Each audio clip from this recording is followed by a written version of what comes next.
Yoğun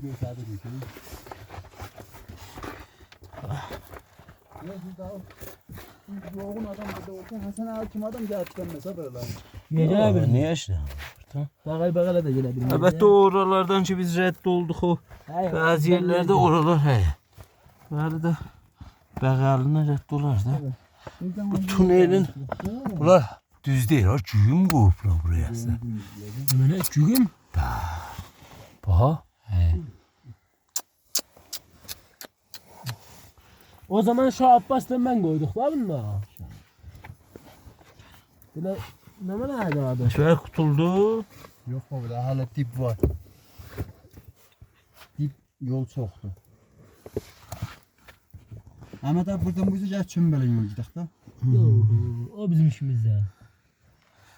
Ot yeri. Buradan belası Şuraya getir abi. gidecek oraya. Sen. Ora o dönünce sen çayırdı. Ora ahirete. Geçin.